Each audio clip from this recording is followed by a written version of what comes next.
first video, so if you haven't seen that, please go back and have a look. But in our first video, we spoke about some of those things that really drove us to think differently about retirement, and we also spoke about the plan, the plan coming in, and what that sort of looked like. And when we spoke about Unhinged and being a little crazy, there's that piece of it, but there's clearly a piece that you can't just fly by wire. You need to have a plan. Today we wanted to talk a little bit about what that plan looks like for us, and so our overarching sort of objective, I guess, start travelling, and there's a movement called slow travelling.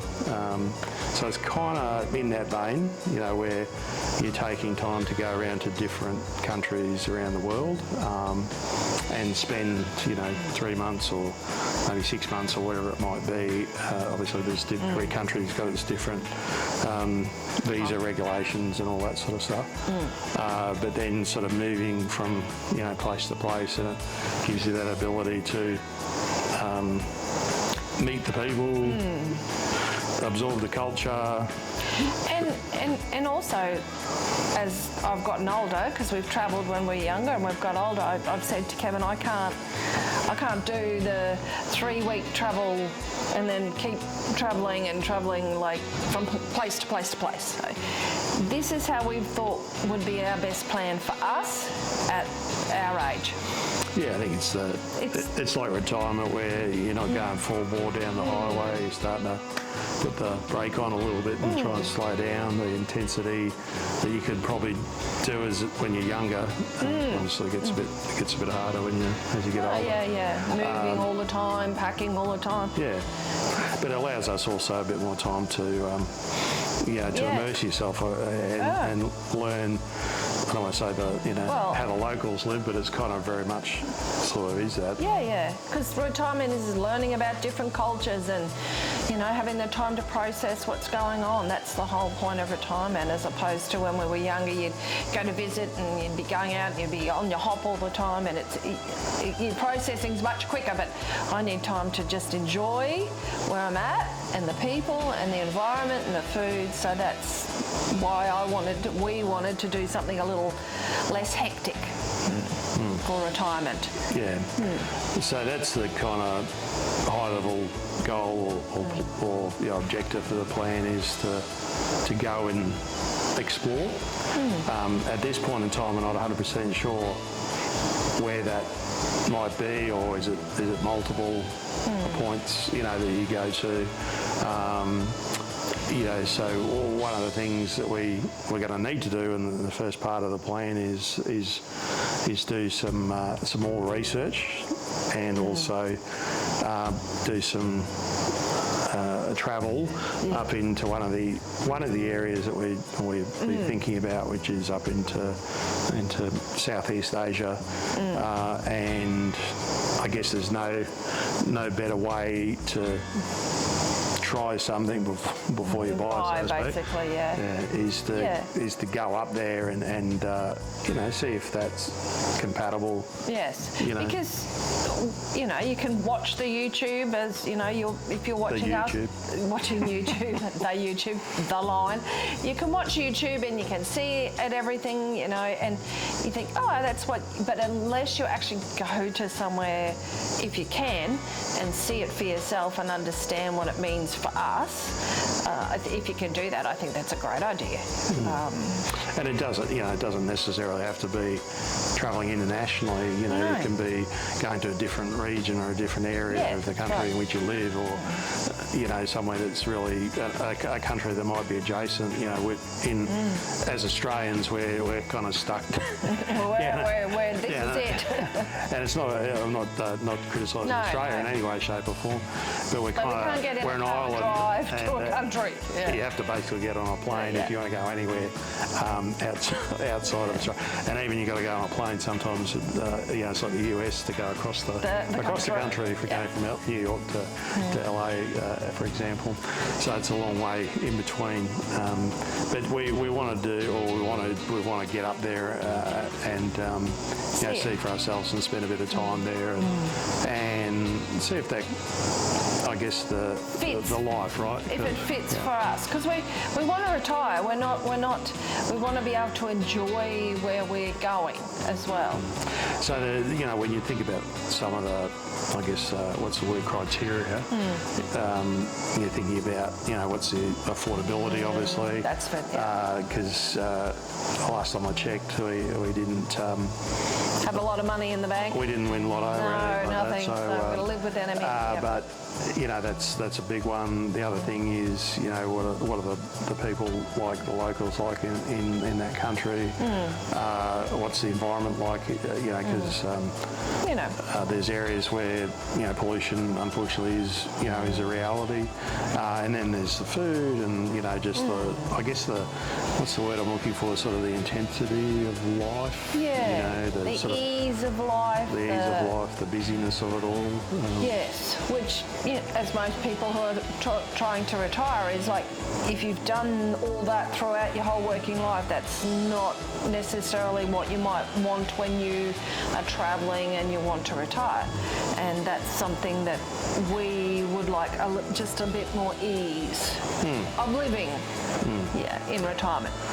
Yeah, I think it's when you're younger too, sometimes the intensity and the nightlife and the energy, that you really, after that, I don't think you necessarily want to let all that go when you retire. No, you roll you're over not dead, and die. But still, not all the time. Every day. Every day of your travelling, you don't want to be just constantly on the hop and noise, and it's there. Yeah, energy and... Yeah, it's a lot. Boom boom music, no. Yeah, techno music and beep beep. Yeah, so we're going to be, and we have booked a trip up to one of the countries that's a target country for us in terms of there's a lot of expats sort of head over there, and there's a lot of people that are retired up there, and so we'll let you know what that is in the next video. But we've got a trip booked, and I guess it's like we're going up to do some recon, as I would say. Yeah. And I apologise in advance for any really corny jokes, and there will be a few in the videos. And the other thing is references to 1980s and 1990 movies. Such as Top Gun and stuff like that. So there'll be a few of those coming. So I apologise in advance for that. Be prepared, they're coming. So the other thing for us is, I guess is literally getting the house in order. Yeah. Because if you're going to head off overseas, what does that look like, right? If you've got an apartment, a unit, a house, or whatever it may be, you just can't you can just take off and leave it, but we can't financially do that, just leave it sit there. So so from a house perspective for us, we're looking to probably rent the house out to people, obviously, not aliens, to people. That might be surprising, but anyway, rent the house out, and that'll provide a little bit of income to help us as we go about our sort of travels and what have you. And then there's other kind of stuff which you might put into a bucket or a box, like boring stuff, like when you think about health insurance and wills and all the things probably should do anyway, but when you get to certain, as you get older, but you keep putting off. But well, I think for us, if we do end up going overseas, then obviously health insurance in your local country is not going to be relevant. So you're paying for something you may not be using. So do you cancel that stuff and then have to look at, now we haven't done a heap of research into it yet, but we know there's some stuff around like nomad insurance, insurance and stuff like that. So that's something we're going to have Yeah, we're going to have to look at it. Yeah. And in terms of wills and stuff like that, so, you know, no one ever likes to talk about their demise. But, you know, we've got it can happen at any time, anywhere, I guess. And Marilyn's threatened to kill me in my sleep several times over the years. I don't know why. Bad jokes. I don't know why. Bad joke, poor jokes. Probably deserve it. No, but not at any rate, it's that sort of stuff, and making sure you've got an updated will and you've got that sort of piece in order. Yeah. And the other thing, which we've realised, oh my gosh, is how much stuff you can accumulate. Oh my goodness. As you're going through and, you know, doing the 38 years of family thing and having a relationship. And oh my gosh. So we're going to probably go through some exercises of yard sales, garage sales, kind of whatever they're called these days. Marketplace, selling stuff off on Marketplace, a lot of stuff, you know. We have so much stuff. Anyway, it's, you know, it's pretty, I guess, pretty normal. Tools, gardening tools. Never have enough tools. They'll be preserved, but the rest of it can go. The rest of that stuff can go. We've got to keep the tools. No, but we've got a fair bit of stuff, so we're going to have to really start sort of working out. And that's not easy, but anyway, that's another story. Yes, it is. Yeah, do you want to expand on that? Or? Oh, you know, you have your family and you have stuff and you want to keep it, but it's a whole minefield. But, you know, at the end of the day, if we want to retire, we want to travel, that's something you just have to put in perspective and you have to deal with and, you know, get it done. Or you could, you know, you can choose to stay and just keep going. And do the same old, and have all my stuff around. And that's fine if that's what you want to do. There's but nothing wrong with that. If that's what you want to do. We're going to have to just dig in and sell stuff. Yeah, and at some point, even you know, down the track, you know, you have to deal with the stuff. That's right. Because either you have to, or your relatives, or kids, or whatever are going to have to deal with it. Because that's right. you know, you just you don't die with your stuff. Anyway, so we're going to work through that. So we've got, you know, I've got 2 cars. I went, well, I need one, and then soon we'll own none. Yeah, that's potentially, if we, you know, if everything goes to plan, you know, 2 Who knows lawnmowers. why we have 2 lawnmowers. It's like the tools, you know, one for the front, one for the back. All that stuff. Yeah. So we got a bit of work to do as we go about executing the plan and stuff like that. So it takes time. It's taking time, which, you know, you have to just get it done. Bit by bit, you get it done. So we've got the travel booked to the destination, as I said, in Southeast Asia. Love to hear any comments, any thoughts, or any sort of speculation around where that may be. Be interested to see where people are thinking about might be a retirement hotspot for Southeast Asia. You know, and certainly the affordability is there. The other areas like, you know, Thailand's another, like Thailand's one. Malaysia, you know, some of them have got the visa programs and stuff if you buy property and what have you. That's not kind of exactly what we're not interested we were thinking about, you know, like actually having to outlay X amount of money to get I think they're called golden visas or we don't something like that. We haven't seen enough to commit to that anywhere. But you know, there's certainly lots of people have, and more power to them in that regard, if that's the right fit for them. But we're just starting. We're just starting the process of checking out where we may or may not go. Let alone that commitment. That's full on. Because we are Australians. Yeah. And we also have a caravan too, don't we?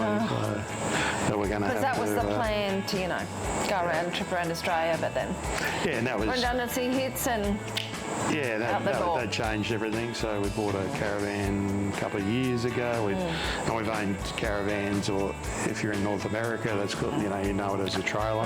That was the plan. Yeah, and the plan was to go around, probably at some stage even talking long service leave and, going touring for 6 months at a time or whatever it might be. So yeah, it's really, it was a nice van. Oh, it was lovely. Very happy with it. Very happy. Very happy. And yeah, now it's kind of going to be surplus to requirement. So we're going to have to sell that one. So there's a few tears. But it is what it is, and the redundancy piece, as Marilyn said, or the second one for me, it really wasn't. It wasn't forecast. It wasn't. No. It wasn't on the horizon. We didn't think it was going to happen. Like any of those sort of things done, and there's so many redundancies happening kind of around, in the corporate world at the moment. Everywhere. It just comes up.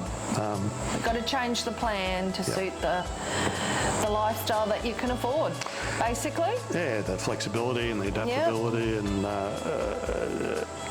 I certainly don't have the flexibility physically, but mentally, I'm really dexterous and flexible mentally, but not so good physically with the flexibility. That's something maybe I can work on in retirement as we. Bit of Pilates. Yeah, a bit of Pilates. Yoga. What's Bikram yoga? I'd get in that hot Bikram yoga. I reckon that's the way to go. Anyway, we digress. So.